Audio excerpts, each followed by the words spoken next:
In tonight's mystery, secrets tighten their grip as danger steps quietly into the room, and nothing is as innocent as it first appears. Where in the world are you listening from tonight? And subscribe so you never miss upcoming mysteries. Nero Wolfe and the charge against Saul Panzer. I don't usually sprint in the brownstone at midnight, but when my phone started vibrating on the table like a caffeinated grasshopper and Saul Panzer's voice came through thin and icy, I moved fast enough to make a fire warden proud. The street outside was a sea of Manhattan hush, the kind that goes flat and slippery around the edges right before trouble walks in wearing muddy shoes. I yanked the receiver tight against my ear and said, "Saul, you sound like you've just seen the bill from a crooked tailor." I expected his usual calm. Instead, I got a pause sharp enough to shave with. "Archie," he murmured, "I need you and Wolfe. Now. I'm not at liberty to say more." When Saul Panzer declines to talk over the telephone, it isn't melodrama. It's because something with teeth is chewing the furniture. I started down the stairs 2 at a time. I stepped into the familiar warmth of Wolfe's office, the faint amber light softening the sharp lines of his desk. His chair, always a throne of sorts, stood empty as usual, waiting for his next command. No Wolfe yet. He was still upstairs, probably stretched on his bed in a posture suggestive of a Roman emperor who'd won a war by lifting an eyebrow. I hit the bell cord hard enough to qualify as assault. It took a full half-minute before I heard the elevator hum, slow and offended. When Wolfe appeared, pudgy and wrapped in the brown robe that came close to violating zoning laws, he surveyed me with hooded annoyance. "This is not the hour for theatrics, Archie," he said. "Explain." "Saul's on the way. You might want to brace your neurons." His lips compressed. He didn't like disruptions to his sleep, digestion, or orchids, and he was fond of implying I interfered with all three. But the name Saul Panzer loosened something in his shoulders. He marched, waddled meaningfully, to his desk and sat. The doorbell rang. I was already there when the echo finished bouncing off the walls. Saul stepped in, his usual composure replaced by a tautness that didn't belong. His hands were clenched at his sides, eyes darting as if he were trying to outrun the guilt pressing in from all sides. "Wolfe," he said quietly, "I'm compromised." That was enough to get Wolfe fully awake. "Sit," Wolfe commanded. Saul sat and clasped his hands. "I found myself standing over a dead man," he said. "I must have walked in moments after the murder. But you're Saul Panzer," I said. "And Saul Panzer doesn't get caught holding the bag unless someone slipped it into his pocket first." His eyes flicked to mine. "Archie, I was holding the knife." That hit the room like a dropped piano. Wolfe inhaled sharply through the nose, the closest thing he ever came to swearing in church. "The scene," Wolfe prompted. "Bookkeeping office. West 47th. Locked door ajar. Lights dim. Leon Mardoff was on the floor, a knife beside him, blood warm. I bent down, and the next second a streetlight flickered through the blinds, and I realized the handle was in my grip. I don't remember reaching for it." I whistled low. "That's a tidy setup." Wolfe leaned forward an inch. For him, that was lunging. "Why did you go to the office?" "Mardoff asked to see me earlier this week. Said he needed quiet advice. Tonight a message appeared in my mailbox. Unsigned, typed, telling me to come." I nodded slowly. "And you obliged." I don't make a habit of ignoring typed requests in Manhattan. People get shot for less selective courtesy. He reached into his coat, withdrew a folded scrap and handed it to Wolfe. The thing was a torn ledger page. Small, grimy, numbers scrawled in green ink. The kind you'd find in a dusty financial backroom where daylight visits by mistake. "I've never seen that," Saul said, "until I checked my pocket just now." I took it from Wolfe.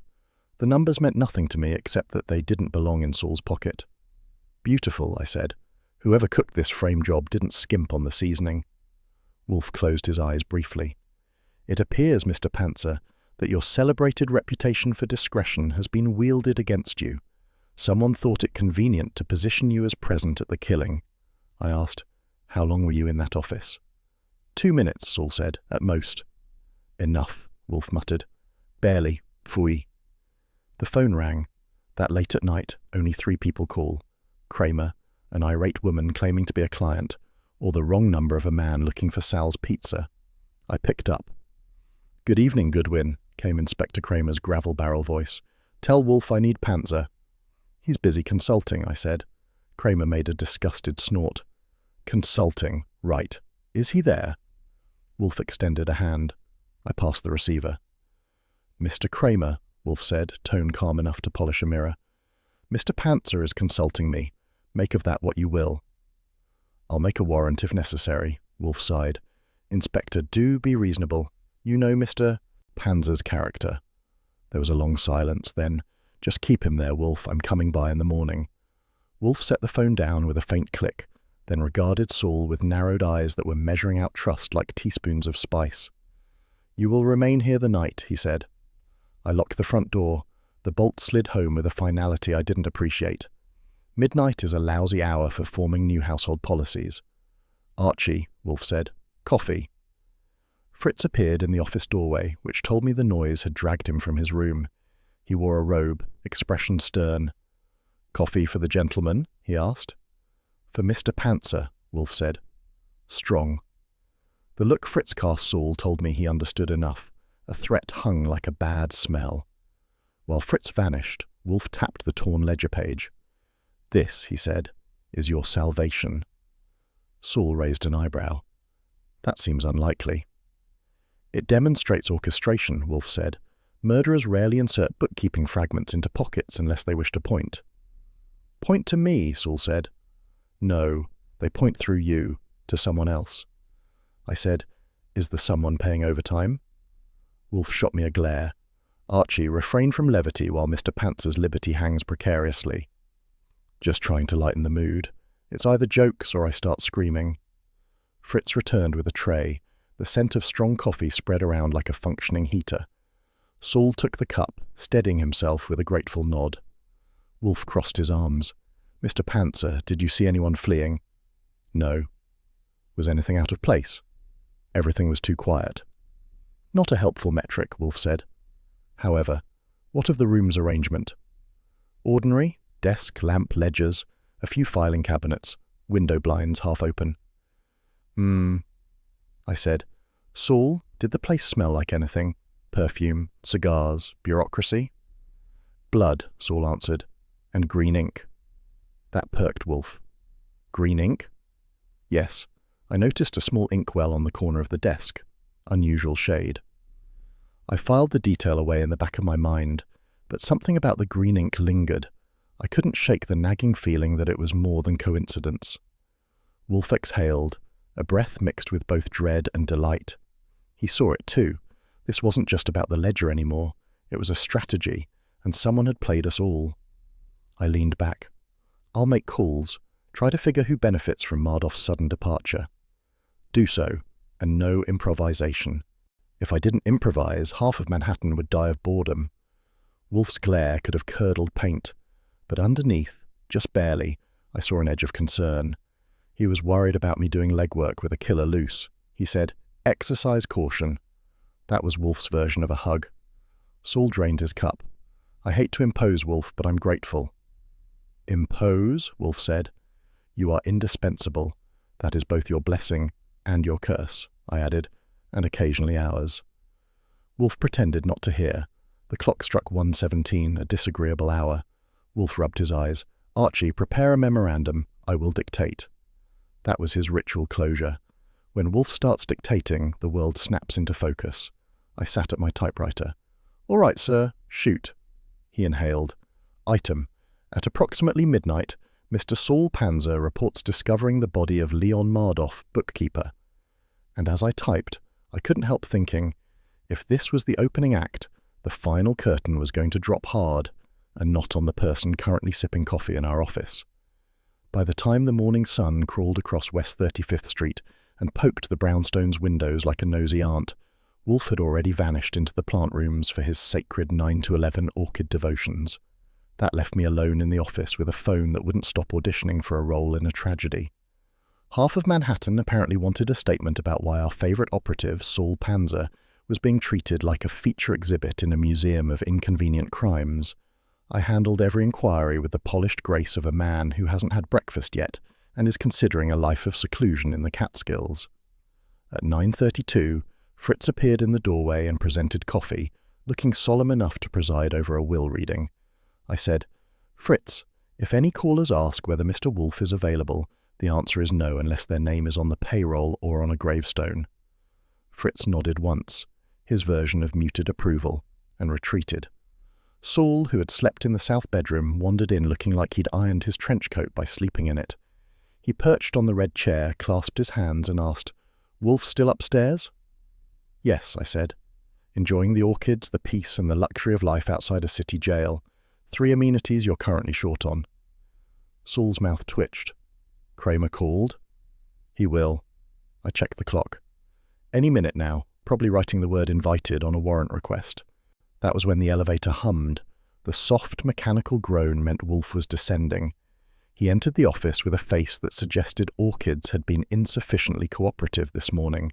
He fixed Saul with a heavy-lidded stare. "Good morning." Saul nodded. Wolfe pointed at him with 2 fingers, an imperial gesture. "You will remain within this house until I permit otherwise."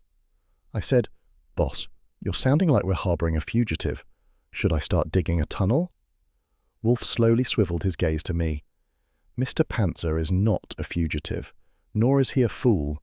I would appreciate it if you refrained from behaving as either." "Oh, good," I said. "At least you're in a charitable mood." Before Wolfe could offer his next blessing, the phone rang. I picked it up.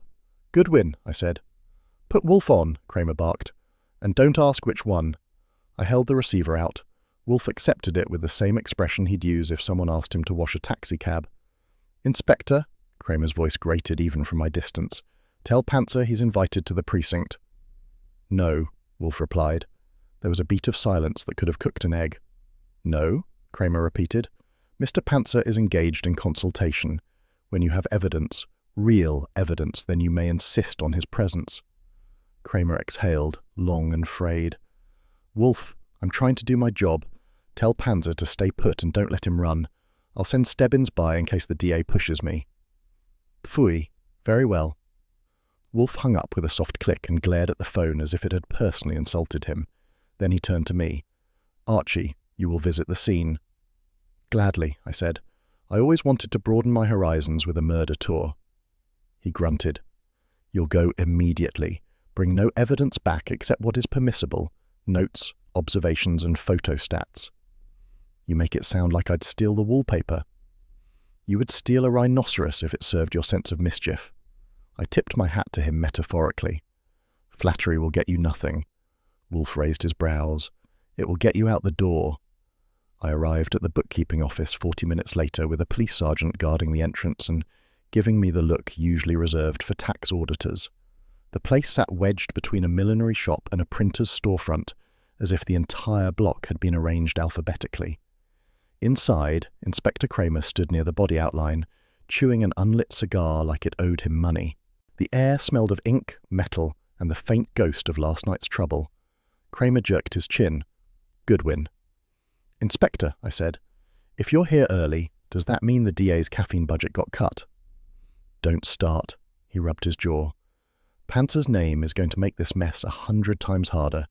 He's one of the few people in this city I never wanted mixed into a homicide." "That makes 2 of us," I said. 3, counting Saul, if he had the energy. Kramer's eyes softened a degree. That's Kramer's version of a warm hug. "If Wolfe can clear him, fine. Just don't play games." "Games? Me?" I made a halo gesture. "Ask anyone, from a safe distance." He grunted. "The scene's open to you. Stebbins will shadow. No wandering." Stebbins loomed behind me like a bulldog in a wool coat. "I'll keep him honest." "That'll be the day," I said. We moved in. The office was a temple of tidiness, rows of filing cabinets aligned with military posture, a desk that would have impressed a monk, and a broken lamp on the floor like a casualty of war. A dried pool of blood marked where Mardoff had lain. I don't mind the sight of blood in reasonable quantities. This was pushing it. The walls were lined with shelves holding binders marked with cryptic corporate abbreviations. Bookkeeping heaven, if heaven came with fluorescent lights and an obituary. I wandered to the window, the blinds half drawn. That's when I saw it. A faint smear of green ink on the sash, thin as a brushstroke made by a nervous artist. I leaned in. It wasn't the standard black ink clerks used to ruin lives. This was a rare shade, one I recognized. Wolfe labels his orchids with the same color. That was not a conclusion I planned to share until the moment would turn Wolfe the color of his favorite beer. A man has to preserve some small joys. I took out my notebook and scribbled a description. Just a description. I didn't touch it. Archie Goodwin does not mess with evidence unless he's planning to hand it to the inspector with a bow. Stebbins watched me with folded arms. See something? Just admiring the decor, I said. I like what they've done with the blood. He groaned. Goodwin, knock it off. I have a quota, I said. Sarcasm keeps me hydrated. Kramer called from behind me. Find anything relevant? Hard to say, I replied. Does the victim have a reputation? Leon Mardoff, Kramer said. 48, quiet, kept books for a cluster of middling firms. Nothing fancy, but enough numbers passed through here to choke a mule. And his famous ledger? Missing. Kramer spat the word like it tasted bad. Everyone we talk to wants that damn thing. That's because bookkeeping is a blood sport, I said. You ever seen the look on a man's face when you show him a discrepancy column? Kramer gave me a thin-lipped look. Goodwin, stay focused. I wandered toward the desk. Papers were neatly stacked except where the struggle had knocked them over. One drawer hung open. Inside, envelopes, blank ledger sheets, and a metal ruler bent oddly at one edge. Not my concern yet. I circled back. Kramer, you think Saul did this? No, he said bluntly. But the DA thinks I should act like I might. Political pressure, wartime contracts, all that rot. So we're in the land of ledgers and liability, I said. Terrific. He sighed, removed the cigar, and examined it with a look that suggested he'd smoke it only to throttle someone. Archie, just tell Wolfe to move fast. That's the one thing he won't do, I said, but I'll nudge him with a cattle prod if necessary. When we wrapped the visit, I stepped outside and breathed in Manhattan's midday smog like it was medicinal. A red herring arrived in the form of a passerby, claiming he'd seen a man run from the building carrying a briefcase. Stebbins questioned him, but the fellow quickly recanted, muttering about dreams.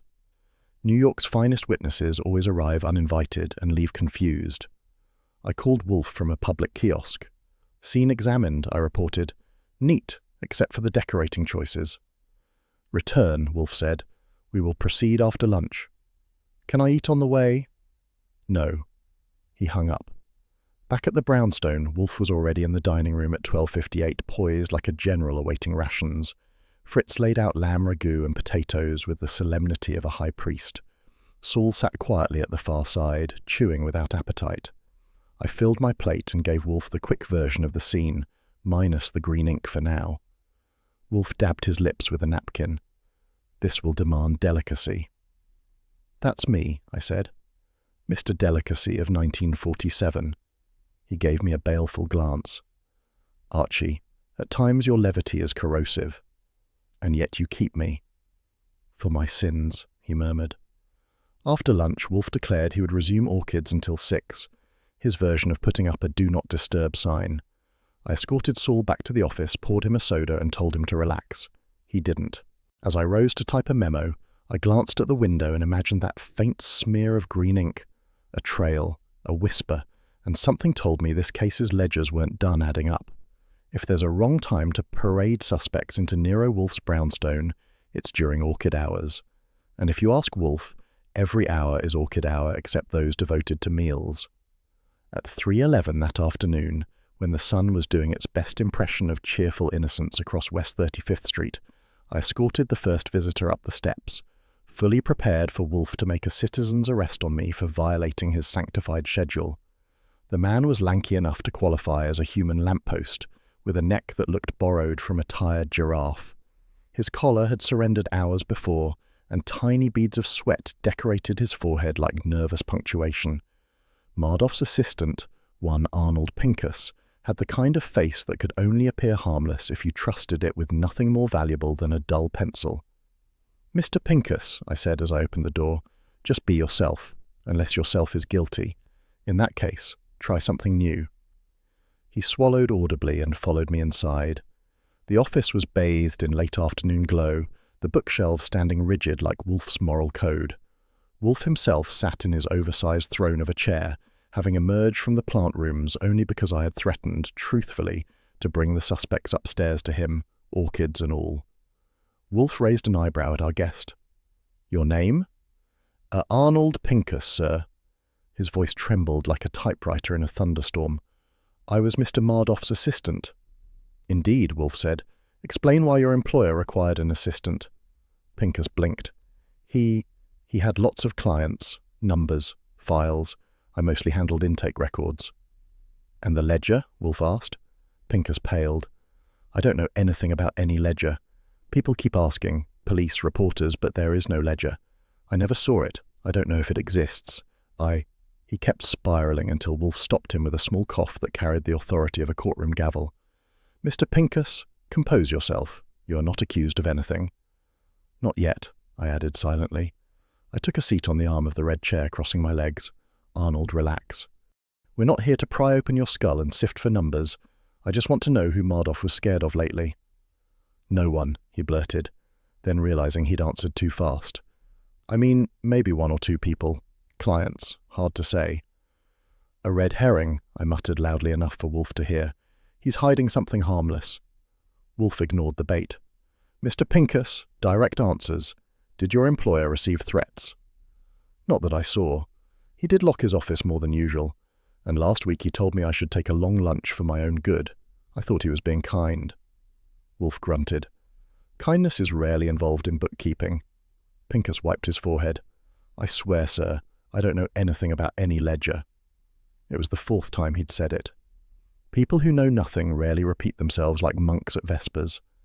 After 10 more minutes of rummaging through Pincus's anxieties, Wolfe dismissed him with a curt nod. The man fled so quickly he nearly took the umbrella stand with him. Wolfe glared at me. "Archie, that man is useless." "I could have told you that," I said, "but I thought the entertainment value might justify the oxygen he used." "You are insufferable," Wolfe said mildly, which in his dialect translates to, "Correct, proceed." Suspect number 2 arrived wearing a suit sharp enough to slice deli meat. Elliot Braxton, attorney at large and representative for 3 corporate clients of the late Leon Mardoff, breezed into the office with the air of a man expecting applause. He carried a leather briefcase, polished enough to reflect his own ego back at him. "Mr. Wolfe," he said smoothly. "A pleasure, I'm sure. And you, Goodwin, is it? You were the one at the office earlier." "That's right," I said. I was the fellow not trying to sell legal services. His eyes twinkled with the smugness of a man who owns a thesaurus and isn't afraid to flaunt it. "I represent several clients concerned about the disruption caused by Mardoff's demise." "That's touching," I said. "Dead bookkeepers rarely get bouquets from the board." Braxton took a seat without waiting for permission. Wolfe stared at him long enough to suggest he might be weighing the pros and cons of feeding him to the orchids. "What is your interest?" Wolfe asked. "Mr. Mardoff handled sensitive accounts. His passing leaves holes that require patching. I'm here to ensure no unwarranted speculation spreads." I leaned back. "Like speculation about a missing ledger?" Braxton's smile flickered. "Ah, yes. The infamous Black Book. A fiction, I assure you." He then launched into a sweeping monologue sprinkled with Latin phrases like confetti at an academic parade. After the third one, I raised a hand. "Hold on. That last one, res ipsa what now? Is that something you take before meals or apply to a rash?" He looked torn between correcting me and choking. "Res ipsa loquitur. It means, yes, I know. It means the thing speaks for itself. Please go on. Slowly. I'm collecting them." Behind me, Wolfe's lips twitched, the closest he ever gets to a grin without being drugged. Braxton continued, somewhat deflated. "As I was saying, there is no ledger of blackmail, corruption or fraud. My clients are entirely legitimate." "Of course they are," I said sweetly, "and I'm the Queen of Romania." Braxton stiffened. "Mr. Goodwin, I assure you—" "You assure too much," Wolfe cut in. "Tell me what threatens your clients." Braxton finally cracked. "Fine. Mardoff knew things. Numbers, patterns. He had opinions he shouldn't have had." "What kind of opinions?" I pressed. He sniffed. "Opinions about wartime contracts, accounting irregularities, the sort of thing best forgotten." "Or hidden in a ledger," I suggested. He flinched. "There is no ledger." There it was again. Everyone insisting something doesn't exist usually means it's alive and kicking. After dismissing him politely, well, Wolfe was polite, I opened the door a little harder than necessary. I took a breath and prepared myself for the third act. Jeanine Caro arrived at 5:02 p.m., a timestamp I remember because she was the first person all day who looked like she belonged in a noir film rather than an audit. She wore an emerald green suit tailored so cleanly it could have been cut with a protractor. Her copper hair was pinned back, her gloves pearl white, and her eyes sharp enough to bisect a lie from across a ballroom. The moment she stepped inside, the temperature in the room shifted. Maybe it was the cigarette she lit, using a gold lighter with shaking fingers, or maybe it was the heavy secret hanging around her like a stylish fog. "Mr. Wolfe," she said, exhaling smoke in a smooth ribbon. "I must be brief." Wolfe nodded once. Jeanine sat, crossing her legs with the elegance of a dancer who dodged a few landmines. "I work for Remington Manufacturing," she said. "Mr. Mardoff was blackmailing my employer." Ah, there was the scent of trouble, perfume with a hint of wartime fraud. "What leverage had he?" Wolfe asked. Jeanine hesitated. I don't know the details. He claimed to possess information about contract manipulation, overbilling, fraud. He threatened exposure unless certain demands were met." Wolfe tilted his head. "What demands?" "Money, silence, influence." She drew on her cigarette. "The war created opportunities. Some took advantage." "A ledger would record such matters," Wolfe observed. Her eyes widened. A slip, sudden and telling. "You mean the safe," she muttered. I snapped my attention to her. "What safe?" She froze. Her pupils tightened. "Nothing. I just assumed. Someone mentioned a safe, perhaps the police. I didn't mean—" No, she hadn't meant to say that at all. Wolfe saw it too. His fingers tapped once on the desk. "Miss Caro, where is this safe?" "I don't know," she said quickly.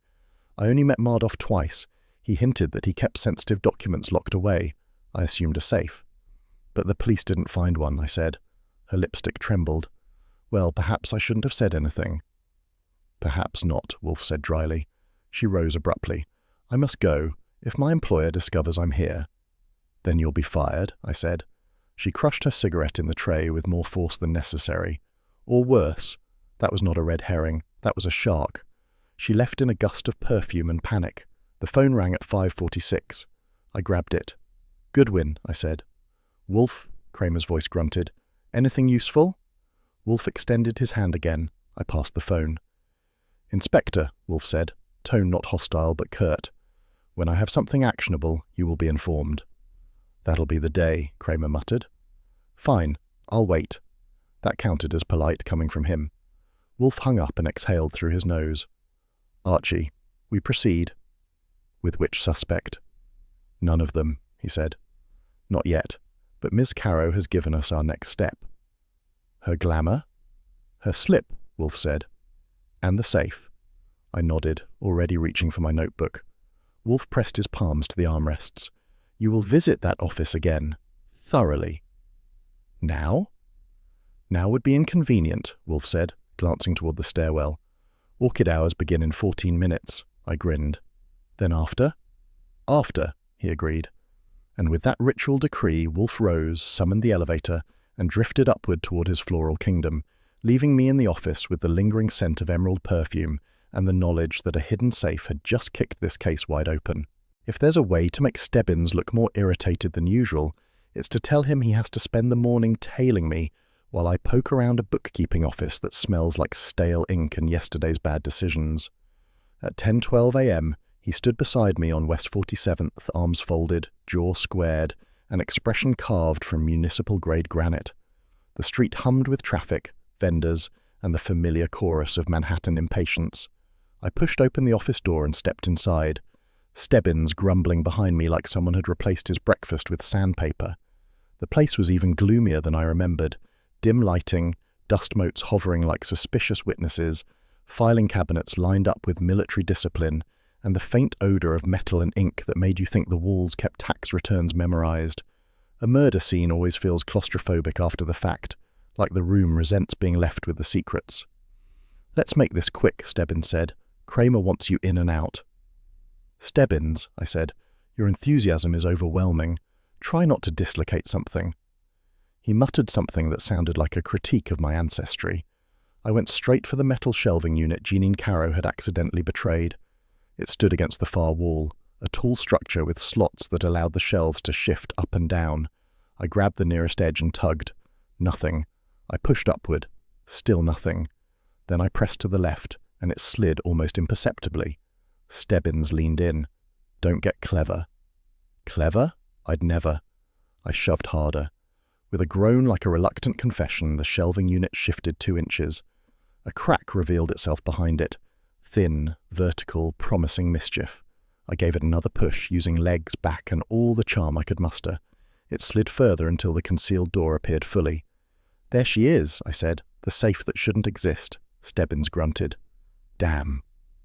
The safe was a metal cube inset into the wall, painted the same dull grey as the plaster, well disguised unless you happened to know where to look, or happened to be blackmailed by someone who did. I spun the dial. It was already unlocked. Inside sat an empty interior, clean as Fritz's kitchen counters, except for a lone scrap of paper dead center, positioned with an almost theatrical sense of drama. I picked it up carefully. No smudging, just 2 fingers at the corners, a phone number, and beneath it, neatly typed initials, S.P. Stebbins, eyes narrowed. Saul Panzer. I held the paper up. You sure it's not Stebbins, policeman? This could be your fan mail. He ripped the paper from my hand before I could finish the grin. Don't joke. Panzer's neck is already halfway in the noose. Relax. I wasn't going to frame it for my wall. He slipped the scrap into an evidence envelope. What the hell is this supposed to prove? That somebody's handwriting skills are adequate, I said. Look, Stebbins, someone wanted us to find it. That means it's either honest evidence or a big, shiny lie. Want to place bets? No. That's the spirit. I crouched down and examined the bottom of the safe. That's when I saw it. A faint, rectangular depression, an outline in dust where something large, book-sized, and probably dangerous had rested. Bingo. The ledger, I murmured.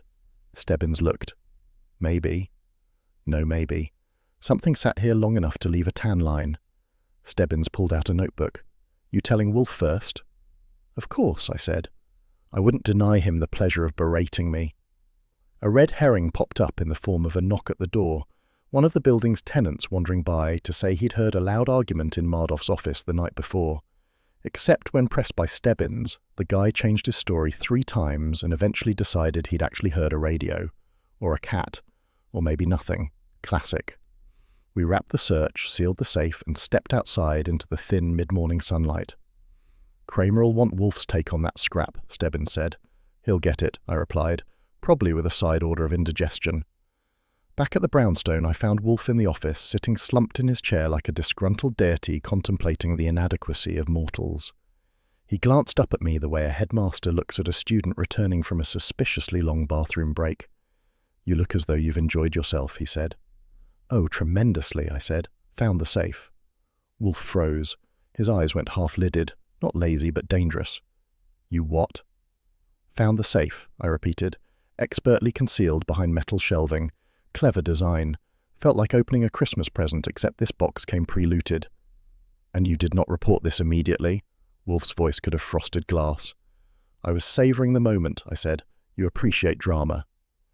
Archie. His tone carried enough disapproval to sink a ferry. You will restrain your impulse for theatrics. Such a discovery requires prompt communication. You're welcome, Erd, I said. Fui! Saul, who'd been sitting quietly in the corner with a coffee, jumped an inch. Sir, I said, relax. The safe was empty, except for a scrap with Saul's initials. Wolfe's jaw clenched so tightly I thought the chair arms might splinter. Show me. I handed him the evidence envelope. Sealed. Wolfe examined the paper through the plastic, fuming like someone had tried to convince him that margarine was a food group. This is intolerable, Wolfe said. Someone is gambling with Mr. Panzer's reputation in a manner that suggests profound idiocy. Saul murmured, I didn't put it there. I know that, Wolfe snapped. Then softer, almost gentle. I know that. His protectiveness was showing, like a rare species of orchid blossoming in winter. I told him about the imprint on the safe floor. The ledger, Wolfe said quietly. Stolen. Yes. and Ms. Carrow's mention of the safe becomes far more damning. Or more accidental, I said. People say stupid things under pressure. Not that stupid, Wolfe growled. Fritz appeared at the doorway. Gentlemen, lunch. Not now, Wolfe bellowed. Fritz stiffened. It is 1 o'clock. Wolfe glared, torn between murder and appetite. Finally, very well, but quickly. Fritz withdrew. Wolfe stood with effort. Archie, bring Mr. Panzer to the dining room. We will eat. That's the best order you've given all day, I said. Lunch was quiet. Too quiet. Even Fritz's lamb fricassee couldn't soften the tension. Wolfe ate mechanically. Saul poked at his plate. I maintained my usual commitment to thorough culinary investigation. By the time we returned to the office, Wolfe was simmering. His eyes roved the room like he was searching for an argument to win. Archie, he said, fetch Mr. Panzer. He's right here, I said. Then fetch him better. Before I could reply, the front doorbell rang at 1:54 p.m. I opened it to find Inspector Kramer, hat shoved low, cigar clamped between his teeth like he planned to cross-examine it. Goodwin, he said. Where's Wolfe? Upstairs? Downstairs? Somewhere on the premises, unless he's spontaneously developed legs for travel. Kramer brushed past me. Wolfe. Wolfe sighed deeply as we entered the office. Inspector, you impinge. Kramer held up a slip of paper. Phone company record. That number from the safe belongs to a pay booth on 8th Avenue. Nothing else. Expected, Wolfe said. Kramer shoved the paper into his coat. If Panzer gives me something solid, anything, I'll hold the DA back. But I can't do it forever. It was the closest thing to compassion Kramer could legally express. Wolfe inclined his head. Your integrity, Inspector, is appreciated. Kramer grunted. Yeah, well, don't make me regret it. He left with less stomping than usual. Wolfe exhaled, leaned back and pressed his fingertips together. Archie, we proceed with caution. You always do, I said. I just bring the colour commentary. He closed his eyes. Sometimes your levity is a balm. Today it is a thorn. I aim to please. No, Wolfe said, you aim to annoy, and succeed. Despite everything, there was a softness under the words. I sat at my desk, opened a clean notebook, and began drafting notes. Saul watched quietly. The day felt tighter, the walls closer, the case sharper. And somewhere in Manhattan, a stolen ledger was burning a hole in someone's conscience. The next day, just past noon, my phone rang with the kind of urgency that usually means fire, brimstone, or a politician in need of alibis. I answered with my usual professional charm. Goodwin speaking. If this is a salesman, I already own 2 toasters. Lon Cohen didn't bother greeting me. Archie, brace yourself. Braxton's dead. I sat up straighter. You mean Elliot Braxton, the polished briefcase with a man attached? Stabbed, Lon said. In his apartment. Letter opener, fancy one, got the firm's crest on it. Holy. And the papers, Lon continued, his voice grim, are printing that Saul Panzer's trail is growing bloody. I muttered something that would have earned me a citation if spoken within earshot of a Sunday school. Thanks, Lon. Archie, Wolfe's getting heat. People think he's sheltering Saul. He is sheltering Saul. Yes, but they think it's sinister. Thought I'd warn you before the overhead lamps start sweating. He hung up. I breathed once, twice, and headed straight for Wolfe's office. Wolfe sat in his chair looking like a storm cloud had finally achieved consciousness. His eyes flicked up. What? I delivered the news in 3 sentences. Wolfe's mouth compressed until it resembled a punctuation mark. Fritz, he called, raising his voice. Fritz appeared at the doorway like a solemn Swiss apparition. Yes, sir? Cancel lunch. That made me turn. Wolfe refusing food voluntarily was only slightly less shocking than finding out Carnegie Hall had been converted into a bowling alley. Fritz's eyebrows jumped. Cancel? Lunch? Yes. Fritz hesitated. That alone proved the cosmic balance was off. Very well, sir. He retreated with all the wounded dignity of a man told the sun wouldn't be rising today. I took a seat opposite Wolfe. I'll alert the United Nations. They like to track miracles. Archie, Wolfe growled. All right, all right. I leaned forward. Braxton's place has to be crawling with cops by now. Kramer's going to want to know if we're holding Saul's hand through this or not.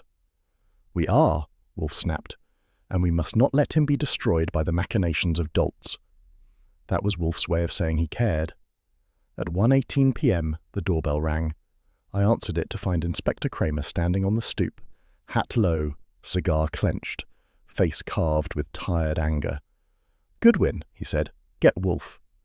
"You're just in time," I replied. "He's fasting. It's a momentous day." Kramer grunted. "Don't joke. Today's shot to hell already." He barreled past me. Wolfe regarded him with wary detachment. "Inspector." "Braxton," Kramer said. "You heard." "We did." "And you want to tell me," Kramer continued, "why your operative is tied to 2 murders in 24 hours? "No," Wolfe said smoothly, "because he is not." Kramer rubbed his face with the heel of his hand. "Wolfe, look, if Panzer gives me something solid, anything, I'll keep the DA from indicting him today. But this is getting tight." Wolfe paused, then nodded once. That was respect, Wolfe style. Kramer exhaled. "Goodwin, you're coming with me. Braxton's apartment." Wolfe looked at me sharply. "Exercise caution." "That's twice this week," I said. "If you keep that up, people might think you value me." "Archie." "On my way," I said. Braxton's apartment was the kind of place that advertised success. Polished floors, velvet drapes, and furniture that cost more than my entire wardrobe. But the moment I walked in, I knew someone had played roulette with the decor.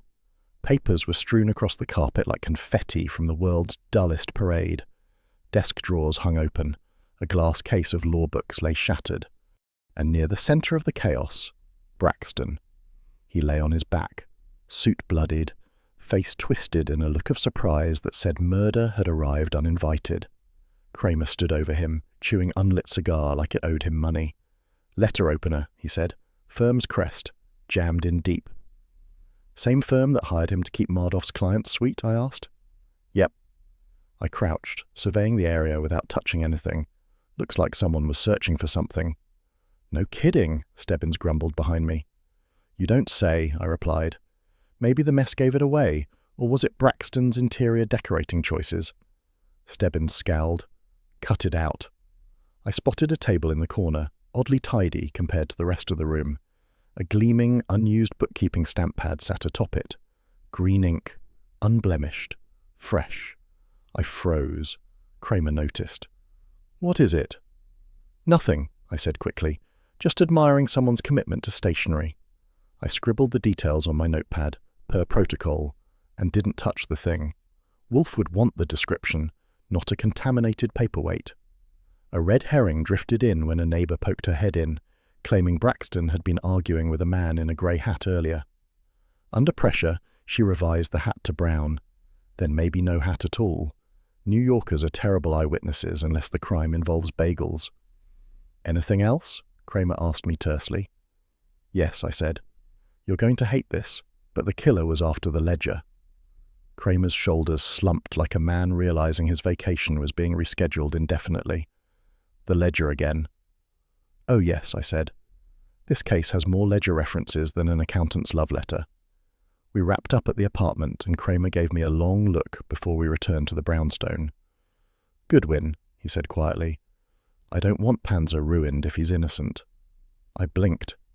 That almost sounded like affection. "Don't push it." He walked off, leaving me with the rare knowledge. Even Kramer didn't believe Saul capable of murder. Saul sat stiffly in Wolfe's office when I returned. Wolfe glowered at him like a thundercloud in an armchair. "Well?" Wolfe demanded. I reported the scene. Wolfe's eyes hardened with every sentence. "And the stamp pad?" he asked. I handed him the notebook entry. "Green ink, exact shade as your orchid labels." Wolfe's nostrils flared, his version of slamming a fist into a wall. "Someone is trying to injure us," he said quietly. Saul leaned forward. "Us?" "Yes," Wolfe snapped. "You, certainly. And since you are under this roof, the assault extends to me." Saul swallowed. "I should tell you something," Wolfe barked. "Then do so." "I think I was followed earlier this week. 3 times. I dismissed it, but maybe—" "Everything matters," Wolfe thundered. "You will not dismiss anything again." Saul nodded, shaken. For a moment I saw Wolfe's hand twitch, as if he wanted to reach out and steady Saul's shoulder. Instead he folded his arms and scowled. I sat across from him, So now we have 2 murders and a ledger worth killing for. And a conspiracy that grows fangs, Wolfe muttered. Fritz appeared with a tray of coffee. Gentlemen, he said softly. Wolfe didn't snap at him. That told me everything. He took the cup, sipped, and resumed glaring at the ceiling as if the culprit were hiding in the plasterwork. I leaned back. What now? Wolfe closed his eyes. We proceed with vigilance, and Mr. Panzer does not leave this house for any reason. Saul nodded. I made a wisecrack. I'll get the chains and padlocks ready. Wolfe didn't rise to the bait. He simply said, Archie, stay close. It was almost tender, by Wolfe's standards. I tipped my head, grabbed my notebook, and began typing up the scene details for Wolfe's files. Outside, Manhattan rumbled on. Inside, the storm we were heading into had just gained thunder. If there's one thing I've learned from knocking on corporate doors in wartime Manhattan, it's that every executive has 2 faces, the public one polished enough to blind you, and the private one sweating like a stolen pig. At 9:47 the next morning, I stepped into the lobby of Mulbridge Shipping and Transport, the first of 3 firms tied to Mardoff's mysterious ledger, and immediately wished I'd brought a mop for the perspiration dripping off the front desk clerk. Mr. Goodwin, he squeaked, the vice president will see you. Naturally he would. Men with guilt to hide tend to be exceptionally accommodating. The VP's office was a shrine to self-importance, flags on poles, pictures of cargo ships riding triumphant waves, and a portrait of the VP himself shaking hands with someone who looked important but bored. The man behind the desk was red-faced, broad-shouldered, and sweating like someone had just suggested raising his taxes. So, he thundered before I sat down, you're from, what's the name, Nero Wolfe's detective outfit. I'm the outfit, I said. Wolfe is the brains, cookbooks, and upholstery. He harumphed. I'll have you know, sir, this shipping company has served the war effort proudly. We've delivered goods crucial to the nation's well-being. We are patriots. I nodded solemnly. And here I thought you only shipped crates. His glare could have blistered paint. If this visit is some insinuation that we were involved in that accountant's situation, I lifted a hand. Relax. I'm only here to ask about your relationship with Leon Mardoff. Audits, contracts, ledgers. At the word ledger, he seized up like he'd swallowed a stapler. Mardoff conducted a routine audit, nothing more. So you admit he audited you? His jaw twitched. Well, yes, but nothing irregular was found. Funny, I said. People rarely panic this much when nothing's irregular. His patriotic bluster returned in a rush. We are honourable Americans, Goodwin. I cut him off with syrupy enthusiasm. Yes, absolutely. God bless the red, white and blue. I'll happily stand for the anthem if you play it right now. He blinked. The wind left his sails. Look, Mardoff was thorough, perhaps too thorough. Meaning? He sighed. Meaning he asked questions he had no business asking. We thought he'd stumbled onto figures from a sister company, or some other firms. A shell corporation, perhaps? He stiffened. I didn't say that. Of course not. I left him sputtering while making a mental note. Firm number 1 was officially terrified. Firm number 2 was a textile contractor 5 blocks east. Their lobby featured bolts of fabric arranged like showgirls waiting for rehearsal. The executive who met me was thin, nervous, and trying too hard to pretend he wasn't hiding something. Goodwin, is it? He said, ushering me into an office that smelled of dye and gilt. How can I help? You can start, I said, by telling me whether Mardoff uncovered any discrepancies in your books. He gave a quick laugh, the kind a man gives when he hopes laughter will vacuum up suspicion. Discrepancies? No, absolutely not. Our books are clean. But you called the police last month claiming Mardoff was embezzling. He froze. What? A little bird told me. That bird is lying, he snapped. I never said, well, all right, I was misinformed at the time, but Mardoff was the one stealing. Interesting, I said. Because 2 minutes ago your books were clean. His face paled. You're twisting my words. No, I said. You're doing that on your own. He opened a drawer and slammed it shut again, as if trying to intimidate me with carpentry. Look, Mardoff was poking into items we didn't want poked, but that doesn't mean we were doing anything wrong. I admire your optimism, I said. It must make bookkeeping feel like a spiritual retreat. He gritted his teeth. We had nothing to do with his death. Of course you didn't, I said. I'll be sure to tell Wolfe you contradicted yourself twice in the first 5 minutes. If he gives you a gold star, I'll mail it. When I left, I made a note that while the textile man was lying through his teeth, it had nothing to do with 2 murders. Wolfe would later sum it up perfectly. The man's guilt is real, but irrelevant. Firm number 3 was Remington Manufacturing, the same outfit Jeanine Caro worked for. The plant floor roared with machinery, sweat, and shouted orders. I found the superintendent, a man built like a brick warehouse with a crew cut sharp enough to slice rope. "What do you want?" he barked. "A friendly chat," I said. "You know, sunshine, daisies, missing ledgers." He wiped grease off his hands. Mardoff audited us. "So what?" We cooperated fully. "So fully that your VP tried to patriotism me to death yesterday." He glared. "Look, Mardoff asked questions about wartime contracts, outsourcing, discounts, stuff above my pay grade."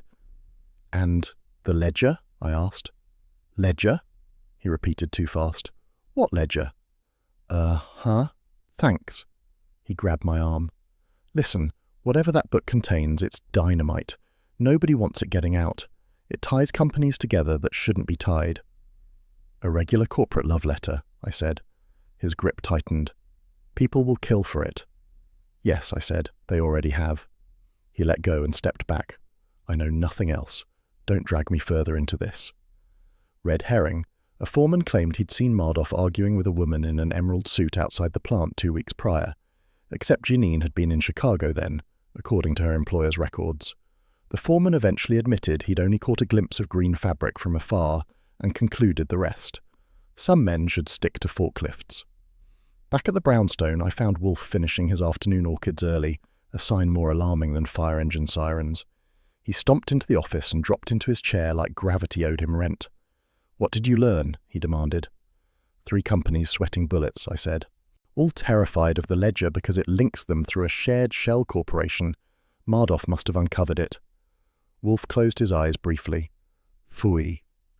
"And I picked up photostats of all relevant documents," I added, tapping my breast pocket, "per your instructions."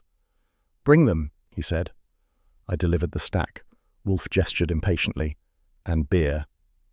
"It's barely past noon," I said. "It is past noon," he corrected. That settled it. I fetched a chilled bottle and glass from Fritz, who handed them over with a look implying concern for Wolfe's blood pressure. Wolfe poured carefully, then sipped. "You antagonized these men?" "Only beyond reason," I said. Wolfe's eyes snapped up. "Archie, you will not provoke dangerous men beyond reason." "Reason is subjective," I said, "not to me." His tone went low. "You will be careful." That was Wolfe's way of saying he'd rather shoot the suspects himself than let them touch me.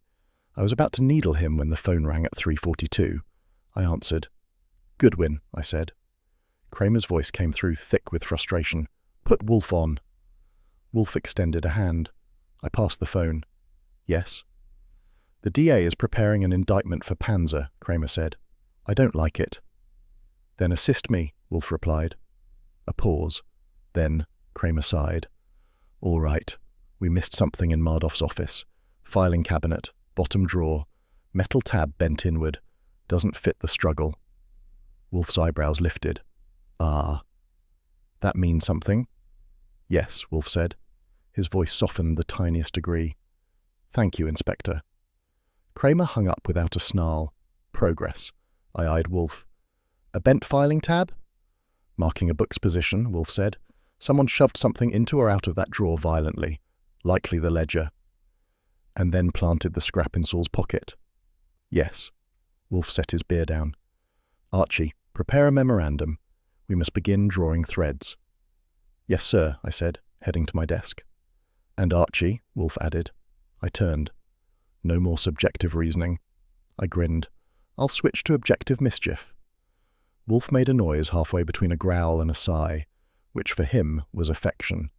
I sat down, cracked my knuckles, and began typing. Outside, Manhattan's corporate wolves prowled in pinstripes, and inside the brownstone, the hunt had officially begun. If a bent metal filing tab can ruin a man's morning, mine was doomed by 9:03 a.m. I stood in Mardoff's office again, staring at the drawer Stebbins had shown me the day before. The tab bent inward wasn't just a twitch of metal, it was a finger pointing to trouble. Trouble loves me like a long-lost cousin. The tab marked a folder labelled Consultants, External, which seemed innocent until I saw Mardoff's scrawl. Cross-check invoice discrepancies. Someone had rammed a thick object in or out of that drawer with enough force to warp the metal. I photographed the bend, per Wolfe's evidence religion, then traced the folder's trail. By 10:17 I was knocking on the door of a third-floor walk-up in a building so shabby the cockroaches had eviction notices. A jittery man in a loose bathrobe opened it, peering through an inch-wide crack like a mouse expecting a cat. Are you the one?" he whispered. "Usually," I said, "but today I'm representing Nero Wolfe." His eyes widened. "Oh, good, come in, quickly, before they see you." Inside, the apartment looked like a tornado had studied interior design. Newspapers stacked like fortifications, coffee cups filled with ambitions of mould, and in the centre, the pièce de résistance, a wall plastered with thumbtacks, photos, newspaper clippings, and coloured yarn stretching like a deranged spider web. "Nice decor," I said. "You go with a patriotic theme or just whatever colour yarn was on sale?" He didn't laugh. His pupils darted. "I know why you're here. You think I killed Mardoff." "Actually," I said, "I came to ask about a bent filing tab." He froze. "Oh God, they know about the tabs." "Who's they?" I asked. He pointed at the spiderweb. "The companies, the government, foreign buyers, auditors, ghosts." "Any reason ghosts need yarn maps?" He ignored the wisecrack and began pacing. "I used to work with Leon 2 years ago. He found things in our books, things no one was supposed to see. I tried to warn him." "Warn him about what?" "There was pressure," he said. "Not from inside, from outside, a consultant." He picked up a file and shoved it at me with trembling fingers. "Her name. Look." I opened it. Jeanine Caro. I let out a low whistle. Well, Mardoff's favourite emerald suit enigma." "She wanted access to everything," the man said. "Said she was investigating wartime contracts. I heard different. She pressured Leon." "And you?" I said. "I quit before anyone pressured me into the Hudson River." He had an alibi. At the time of both murders, he'd been interviewing for a low-stakes accounting job that didn't require moral courage. Documentation proved it. False lead number 2 shot, skinned, and bagged. Before I left, he grabbed my sleeve. "Don't trust anyone, especially not her." "Which her?" "All of them." "Great," I said. "I'll add it to my life philosophy." By noon, I was outside Jeanine Caro's office, watching her descend the stairwell like a noir painting come to life. Emerald suit crisp, gloves immaculate, cigarette poised between fingers like a prop in a stage play she'd rehearsed too often. "Miss Caro," I called. She stiffened. "Mr. Goodwin, what now?"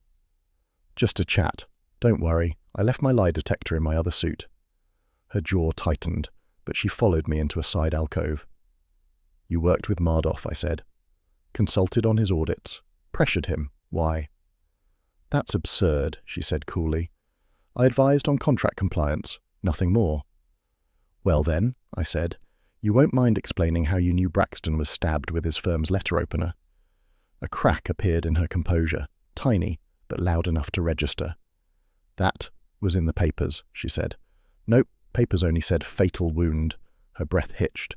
She realized she'd said too much. "Miss Caro," I said, leaning just enough to make her uncomfortable, "you want to revise your story?" Her eyes darted. I need to go." She bolted outside, flagged a cab with shaking fingers, and disappeared into traffic before I could get her license plate. "Well," I muttered, "that went swimmingly." When I returned to the brownstone, Wolfe was seated at his desk with the air of a man displeased with the entire planet. Orchids had ended 10 minutes ago. Bad timing for my health. "You chased her," Wolfe said. "Yes." "Beyond prudence?" "Yes." "You are insufferable." "I try," I said. "But you're proud." He frowned as if tasting a bitter pill. "Your zeal compensates for your deficiencies." "Thank you," I said. "I think." Wolfe gestured sharply. "Report." I recounted everything. Disgraced accountant, conspiracy wall, Jeanine's slip, her escape. Wolfe listened, eyelids lowered, fingers steepled. When I finished, he said, She knows too much about both murders. That cannot be dismissed. Saul shifted in the guest chair. He looked exhausted, as if sleep had been outlawed. "There's something I haven't told you," he said quietly. Wolfe's eyes snapped open. "Mr. Panzer." Saul swallowed hard. "The night Mardoff died, someone slipped a note into my pocket. I found it when I got home, but I panicked. Everything was happening at once. I didn't think it mattered." Wolfe's voice turned razor sharp. "Produce it! Now!" "I didn't want—" "Produce it," Wolfe repeated, "or I withdraw this instant." The words struck like thunder. Saul's hands shook slightly as he reached into his coat. The scrap of paper was small, folded twice, and he stared at it like it might burn him if he held it too long. Finally, he passed it to Wolfe, who unfolded it slowly, as if the contents might contain more than just words. A short message typed, "Tonight, bring the ledger." Wolfe's breath went through his nose in a slow, volcanic stream. "Archie?" "Yes, sir?" Someone orchestrated a chain of manipulations designed to incriminate Mr. Panzer. They planted that invitation. They planted the scrap in the safe. They planted the weapon in his hand. Saul's voice cracked. "I didn't touch—" "I know," Wolfe said sharply. Then softer, "I know." For Wolfe, that was practically an embrace. "I took the scrap, photocopied it, and returned the original to Saul. Chain of custody kept clean as a nun's conscience." Wolfe leaned back. The consultant, the companies, the ledger, the murders, all threaded. "Jan Wolguy would be proud," I said. Wolfe glared. "Restrain your flippancy." Before I could fire a comeback, the doorbell rang at 3:11 p.m. I answered it to find Inspector Kramer wearing the expression of a man who'd been chewing gravel all afternoon. "Goodwin," he said tiredly. "Wolfe." He trudged inside and stopped in front of Wolfe's desk. No cigar chewing, no theatrics, just fatigue. "We checked Mardoff's safe again," he said. "Your theory about the hidden one was right. The officers missed it." Wolfe nodded once, slowly. Kramer sighed. "All right, Wolfe, you were right." Wolfe blinked. That was the politest sentence Kramer had uttered in my presence since Roosevelt was re-elected. "What do you want?" Wolfe asked. "Answers," Kramer said. "And fast. The DA's still eyeing Panzer, but I'm giving you some rope. Don't make me choke on it." Wolfe inclined his head. "Inspector, your integrity remains intact." Kramer muttered something like, "Don't butter me," and turned toward the exit. He paused at the door. "Goodwin," he said without looking at me, "keep digging, just don't get dead." "I tell your boys the same," I said. He snorted, a tired sound, and let himself out. The office settled into silence, heavy as wet wool. Wolfe finally said, "Archie, prepare a new timetable." "For what?" "For tightening the noose around the guilty." I grinned. "Just tell me where to pull." Wolfe closed his eyes, thinking. Saul sat rigid, clutching the note with the grip of a drowning man. Outside, the late afternoon Manhattan lights slanted across the windows like blades. Inside, the truth was sharpening just as fast. There's a specific kind of quiet that settles over Wolfe's brownstone when he's planning a trap. Thick, thoughtful, and about as comforting as sitting on a live grenade. By 6:14 p.m., that quiet had expanded to fill every corner of the office, mixing with the smell of orchids drifting faintly from upstairs, and Fritz's anxious footsteps in the hall. Wolfe sat in his chair like a king annoyed with his kingdom, eyes half-lidded, fingers steepled. Saul paced tight circles near the globe stand, every now and then brushing his flat cap like it was a worry stone. And me, I was pretending to be calm, pretending being the operative word.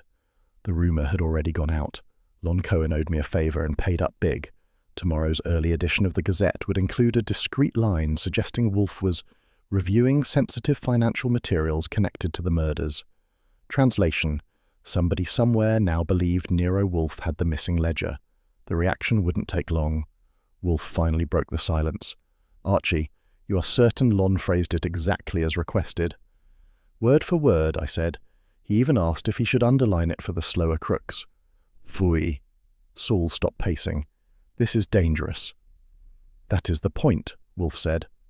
Fritz appeared at the doorway, spine straight enough to balance a bookshelf. "Gentlemen, dinner is ready." "Not now," Wolfe snapped. Fritz's face fell. 2 skipped meals in a row was enough to make the furniture nervous. The phone rang at 6:22. I answered. Nero Wolfe's residence, Goodwin speaking. Goodwin. The voice was Jeanine Carrow's, thin and trembling like a wire about to snap. Please, listen. Someone just threatened me. They said I was next. Who? I asked. I don't know, she whispered. A man, outside my building. He said if I spoke to Wolfe again. Well, I said lightly, you must be very popular. This isn't funny. She drew a shaking breath. I want to come to the brownstone, tonight. I covered the receiver. It's her. She wants in. Wolfe closed his eyes for a long, waited moment. Very well, he said. Tell her she may come. I relayed the invitation. She agreed, hung up, and left us in silence once more. Saul resumed pacing. I checked the foyer, the vestibule, the locks, the side windows. Wolfe insisted the brownstone be secured tighter than Fort Knox during a gold convention. It was all routine, but the air tonight pressed heavy on my shoulders. At 7:03 the doorbell rang. You will answer, Wolfe said unnecessarily. I walked out, adjusting my stance like a man expecting either a guest or a bomb. When I opened the door to the outer vestibule and peered through the glass, what I saw wasn't Jeanine Carrow. It was a stranger in a mask. He didn't knock. He kicked the vestibule door inward, splintering wood and nearly knocking me on my heels. He lunged. I backstepped and caught him around the waist, using momentum and the blessing of decent reflexes. We slammed against the inner door as he reached for a pocket, probably not to offer me mints. Stop, I barked, driving my shoulder into him. This isn't visitor hours. He swung an elbow. I ducked and tackled lower, getting both legs. He hit the tiled floor with a crack that echoed. The struggle turned into a full wrestling match in a space no bigger than a broom closet, which wasn't ideal, but nobody ever accused me of working exclusively in ideal circumstances. I got his arm twisted behind him just as the vestibule door flew open again. Stebbins. He barreled in, panting, face red as a fire hydrant. Goodwin, don't kill him yet. Tell that to him, I said, still pinning the intruder. Stebbins cuffed the guy while I caught my breath. The masked man finally went limp, muttering curses through swollen lips. Who sent you? Stebbins demanded. The intruder sneered, then spat blood. A man from the manufacturing plant. Said to get the ledger or anything that looked like it. Stebbins looked at me. That the one Carrow works for? The very one. We dragged the intruder inside. Wolfe didn't rise from his chair, but he watched the scene unfold with an expression somewhere between fury and vindication. You are unharmed? He asked. Well, I said, brushing dust off my sleeves. I think my tie lost a year off its life, but otherwise fine. Good, Wolfe said. Do not be reckless again. Reckless, I said. I call that finesse. Phooey. Stebbins stood the intruder in front of Wolfe's desk. He says a guy from Remington Manufacturing paid him to break in. Wolfe didn't blink. Of course. They are desperate, the man snarled. Look, I don't know who's killing who. I was told there was a ledger, that this Wolfe guy had it. I don't want trouble. Too late, Stebbins said. Wolfe tapped a finger on the armrest. Inspector Kramer must be informed immediately. As if summoned by Wolfe's personal brand of inevitability, the doorbell rang again at 7:19. I opened it to find Kramer. No cigar, no shouting, just taut focus. Goodwin, he said. Where is he? In the office, I said. Brace yourself. Kramer strode in, saw the intruder, and blew out a long breath. Well, hell. Indeed, Wolfe said.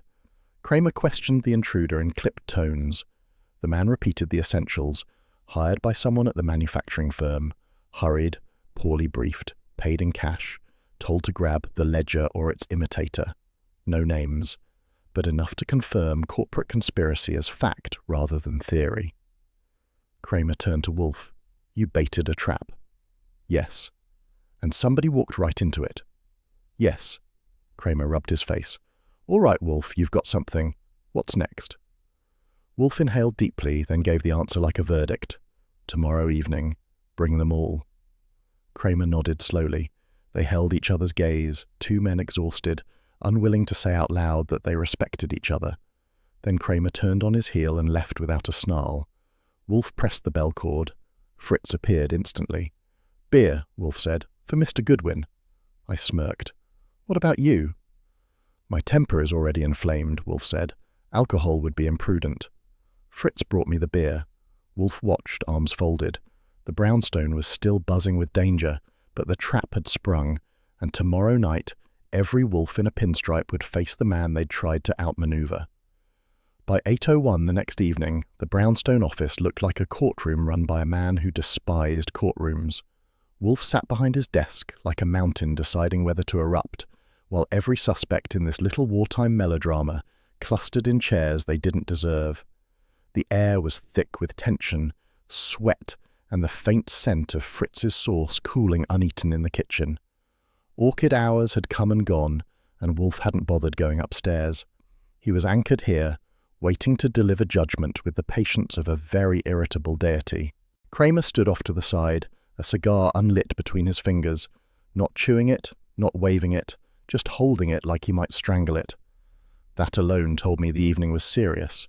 Jeanine Caro sat stiff and elegant, emerald suit flawless, lips pressed into a chalky line.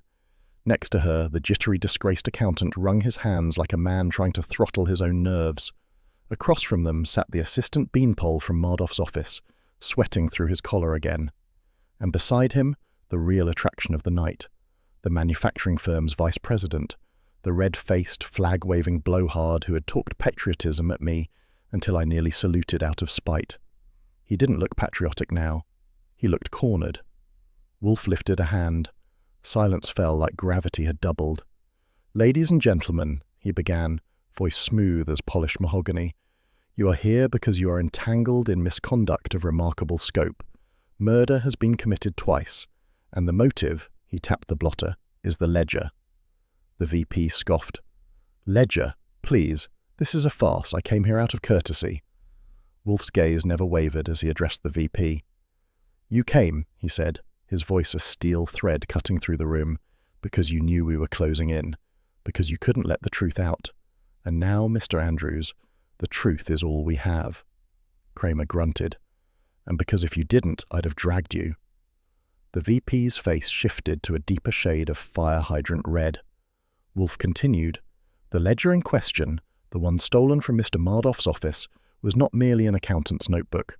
It was the map to a shell corporation created jointly by your three firms for the purpose of siphoning funds from wartime production contracts." The textile executive twitched. "That's slander." "No," Wolfe said. "It is arithmetic. You inflated invoices, rerouted payments into a dead-end corporation, and accumulated profits of staggering proportion. Mr. Mardoff, diligent to a fault, discovered the pattern." The assistant beanpole croaked. "I didn't know anything."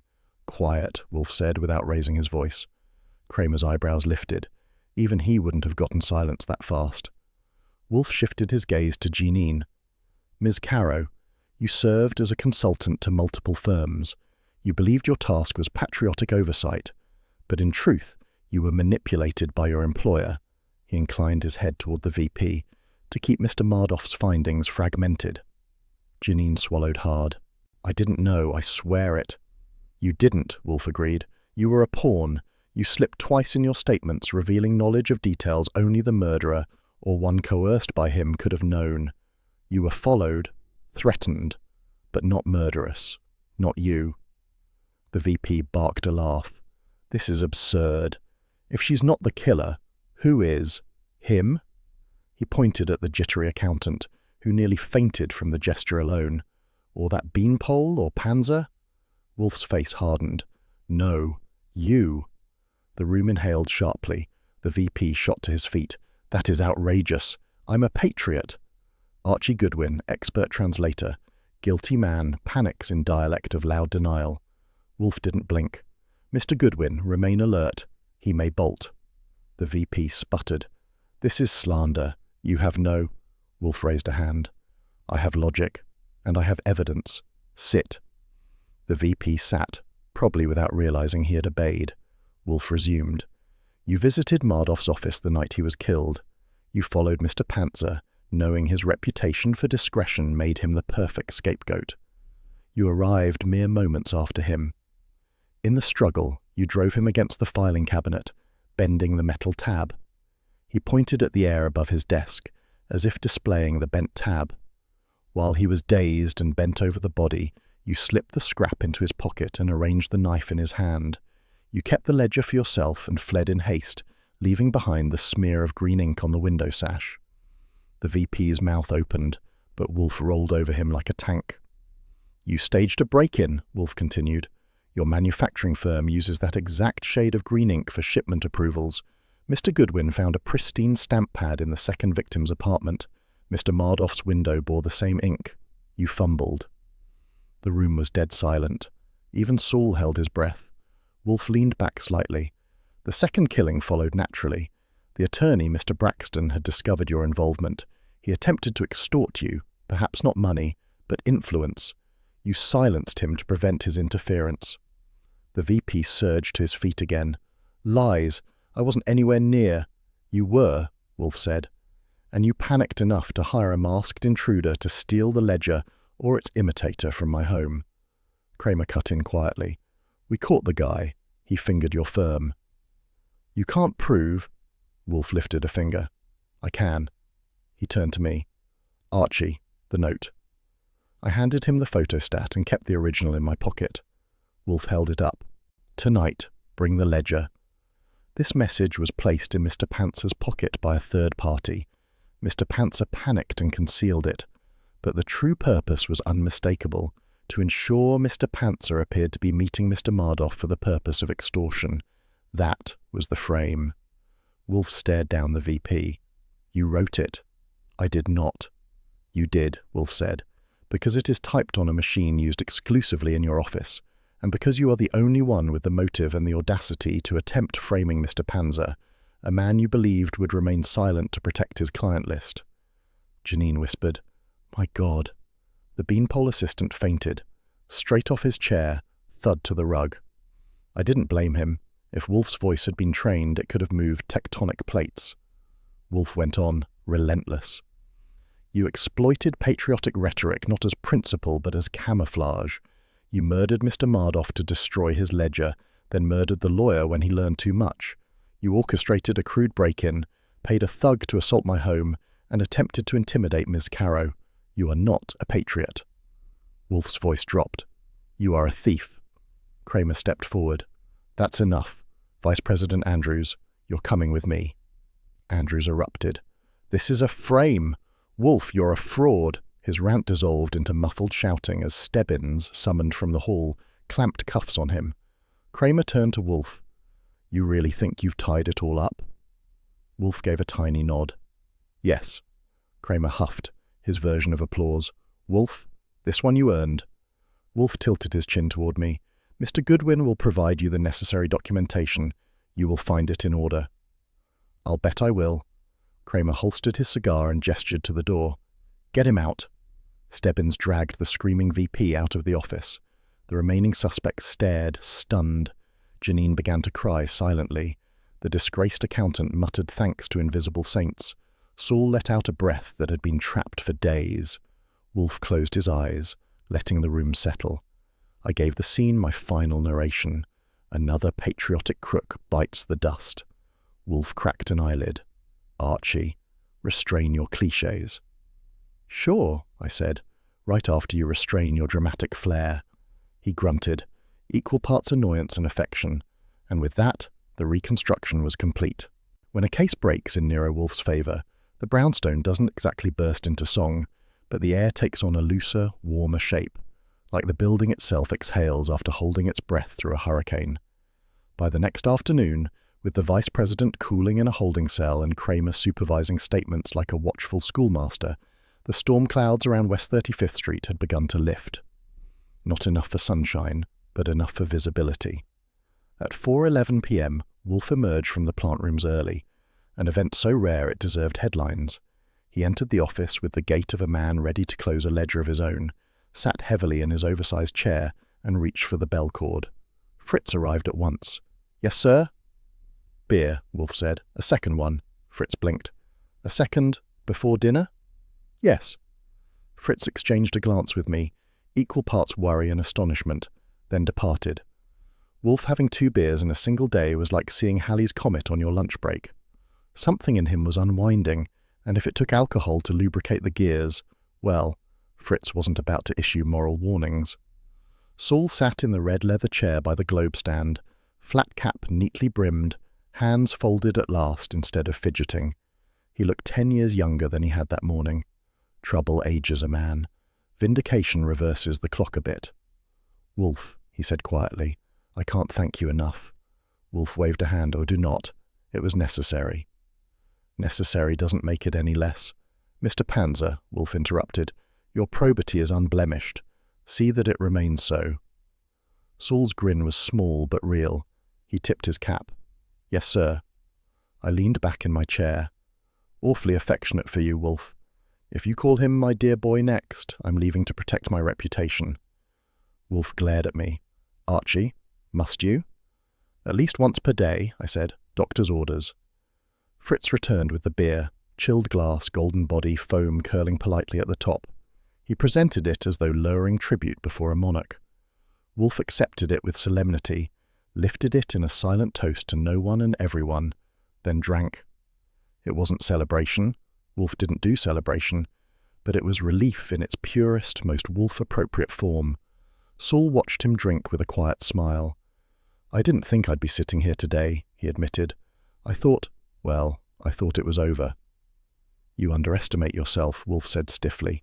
"And me." Saul chuckled. "I won't do that again." Wolfe harumphed, which is Wolfe for your welcome. "Stop making this emotional." I decided to lighten the mood. "By the way, Saul, I'll be billing you double. Emotional distress, therapy costs, maybe a new pair of pants for that moment I thought Stebbins was going to shoot you by accident." Saul gave me a sideways look. "If you bill me double, I'll make you solve my parking tickets." "Those are crimes even Wolfe won't touch." "Archie," Wolfe growled, "spare me." I gave him an innocent look. "Spare you what?" "Your tongue. You'd miss it." He didn't answer, but he didn't deny it either. At 6 o'clock sharp, because Fritz's internal clock runs like Swiss machinery, the kitchen door opened and our resident master of cuisine announced, "Dinner." If there's a greater balm to the human soul than Fritz's lamb with wine sauce, I haven't encountered it. The aroma alone could revive a corpse. Wolfe stood, slowly, because sudden movements are beneath him, and gestured for Saul to join us. We filed into the dining room like a trio of war veterans seeking solace. Dinner conversation was light. Saul asked about orchids. Wolfe answered with short words that indicated he was secretly pleased by Saul's curiosity. I described the exact expression on Andrew's face when Stebbins cuffed him. It resembled a tomato attempting opera. Even Wolfe's lips twitched at that, though he'd sooner swallow tacks than admit it. Halfway through dessert, Wolfe lifted his second beer, the historic one, and looked at Saul. "You must exercise greater discretion about matters irrelevant to the matter at hand." Saul raised an eyebrow. "Meaning?" "Meaning," Wolfe said, "that had you shown Mr. Goodwin the note the night you received it, the villain's tapestry would have unravelled sooner." Saul bowed his head. "I know. Fear makes fools of smart men." Wolfe grunted. "Fear is natural. Foolishness is optional." I couldn't resist. "In other words, Saul, if you ever hide evidence again, Wolfe will personally make you alphabetize his orchid log, backwards." Wolfe glared. "Archie." "It's a reasonable threat." "It is not." Saul laughed, and a layer of tension finally peeled off the room like an old sticker. Back in the office, night settled over Manhattan, the windows reflecting soft lamplight and the glow of Wolfe's preferred quiet. Saul took a seat, hands resting comfortably on his knees. No twitch, no worry, no weight pressing down. That's when the bell rang. At 8:49 p.m. the arrival of Inspector Kramer was no longer a source of dread. He entered without his usual explosive energy, hat in hand, cigar unlit but tucked between his fingers like a bookmark. "Evening," he said. His voice carried fatigue, but also peace. "Inspector," Wolfe said, not rising. Kramer nodded at Saul. "Panzer, glad to see you in one piece." Saul smiled. "Glad to be in one piece." Kramer scratched his cheek. "Wolfe, I figured I ought to say something before the DA's boys bury this whole mess in paperwork." "Yes?" Wolfe asked. "You saved Panzer." Kramer's eyes met Wolfe's. "I won't forget it." For a moment the room held a fragile silence, not tense, not heavy, but respectful. Wolfe inclined his head, a small gesture for a man who believed emotions were optional, but Kramer received it like a salute. Then Kramer sighed. "All right, I'll leave you to your orchids or journal or whatever you do after your ego gets fed." He turned to go, paused at the door, and added, "Good work, Wolfe." He left before Wolfe could decide whether or not to be offended. I watched Wolfe watching the empty doorway, and I recognized something rare. Satisfaction, not triumph, not smugness. Satisfaction earned through battle. Saul stood to leave at 9:12 p.m. "I'll give you your house back," he said. "I've taken enough of it." "Nonsense," Wolfe said. "You were safe here." Saul chuckled. I was also interrogated, scolded, and almost trampled when Goodwin tackled a burglar. "Not my finest moment," I said, "but my chiropractor will send you an invoice." Saul shook my hand, firm and grateful. Then he turned to Wolfe. "I owe you my life," he said. Wolfe's jaw tightened, but his eyes softened. "Your competence made my task worthwhile. Go, rest, and avoid entanglements that inspire felonious attention." Saul laughed again, touched his hat brim, and walked out. The door closed gently behind him. The brownstone softened. The lamps glowed. Wolfe exhaled, a low, controlled sound, but unmistakably relieved. I took my spot at my desk, fingers hovering over the typewriter keys. Wolfe eyed me. "Archie?" "Yes?" "You will compose a summary of this case for our files." I was planning to. Should I title it "How Archie Saved the Day" or something more modest? I leave that to your regrettable sense of style. "Thank you." I set the carriage and began typing the closing entries. The keys clicked like jazz drums, soft and sharp, filling the room. Wolfe reached for the remnants of his beer and finished it, a sacrament completed. "Archie," he said without looking up, "ensure before you file our records that Mr. Panzer's reputation is clearly delineated as unimpeachable." "You got it," I said. "Saul deserves nothing less." He grunted, that rare tone that almost, but not quite, meant approval. As I typed, I glanced at Wolfe, massive, brilliant, immovable. The man who could solve murders while barely rising from his chair, who guarded his operatives with the same ferocity he denied possessing, who balanced the world not with scales but with logic. The ledger had been tallied, justice had been served, and the brownstone was once again the safest and most dangerous place in Manhattan, depending on which side of Wolfe's reasoning you stood. When my summary was completed and the final page rolled free, Wolfe closed his eyes, hands folded over his stomach. The office settled into the comfort of a story's last breath, and I ended it with the only fitting line. "In this town, everyone keeps books, but only Nero Wolfe knows how to balance them."